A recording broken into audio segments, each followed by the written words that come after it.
بسم اللہ الرحمن الرحیم۔ بعض اوقات ہم سب اپنی زندگی میں ایسی باتوں کو اہمیت دیتے ہیں جن کی شریعت میں کوئی حقیقت نہیں، اور اس کے برعکس کبھی کبھی ہم سب ایسی باتوں کو اہمیت نہیں دیتے جس کی شریعت میں بہت زیادہ اہمیت ہے اور جن کا تعلق براہ راست ہم سب کی اجتماعی اور انفرادی زندگی پر پڑتا ہے، لیکن ہم اس سے بے خبر رہ جاتے ہیں اور اسی غفلت کے باعث اپنی دنیا اور آخرت تباہ کر بیٹھتے ہیں۔ جیسے کچھ لوگ تجارت میں جھوٹ کو اپنا مشغلہ بنا بیٹھے ہیں، غیبت کو گناہ نہیں سمجھتے، اپنے فائدے کے لیے دوسروں پر تہمت لگا دیتے ہیں، یا چھوٹی چھوٹی باتوں پر عزیز و اقارب سے قطع رحم کر لیتے ہیں۔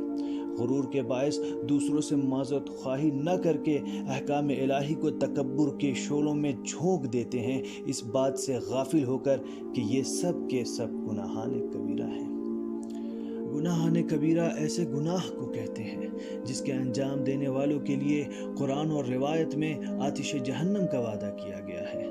گناہ کبیرہ انسان کی روح کو تباہ و برباد کر دیتے ہیں، جس کے نتیجے میں نیک کاموں سے رغبت کم ہو کر برے کاموں میں زیادہ ہو جاتی ہے۔ انسان نور سے ظلمت کی طرف جانے لگتا ہے اور اپنی دنیا و آخرت کو تباہ کر بیٹھتا ہے۔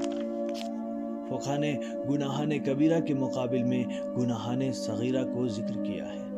گناہان صغیرہ ایسے گناہ ہیں جو نماز، روزے اور نیک اعمال کے نتیجے میں معاف کر دیے جاتے ہیں، اس شرط کے ساتھ کہ گناہان کبیرہ سے دوری اختیار کی جائے۔ سورہ نساء کی آیت نمبر 31 میں ذکر ہو رہا ہے، ان تجتنبوا کبائر ما تنہون عنہ نکفر سیئاتکم۔ اگر تم گناہان کبیرہ جن سے تمہیں منع کیا گیا ہے دوری کرو تو ہم تمہارے چھوٹے گناہوں کی پردہ پوشی کریں گے۔ گناہ ہم سب کی زندگی پر براہ راست اثر رکھتا ہے۔ ہم سب کے اعمال چاہے اچھے ہوں یا برے، مکافات عمل کی صورت میں ہماری طرف پلٹتے ہیں۔ نیک بختی یا بدبختی ہماری اعمال کا نتیجہ ہوا کرتی ہیں۔ خداوند متعال قرآن مجید میں فرما رہا ہے، وَمَا أَصَابَكُم مِّن مُّصِيبَةٍ فَبِمَا كَسَبَتْ أَيْدِيكُمْ۔ تم پر جو کچھ بھی مصیبتیں آن پڑتی ہیں یہ تمہاری اعمال کا نتیجہ ہے۔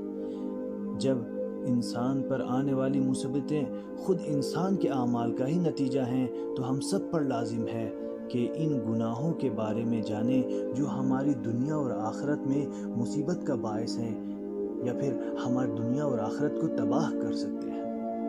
اس بات کی اہمیت کو نظر میں رکھتے ہوئے خدا کی مدد سے یہ کوشش کی جائے گی کہ گناہان کبیرہ کے بارے میں مختصراً آپ کو آئندہ آڈیوز میں بتایا جائے۔ وصلی اللہ علی محمد و آلہ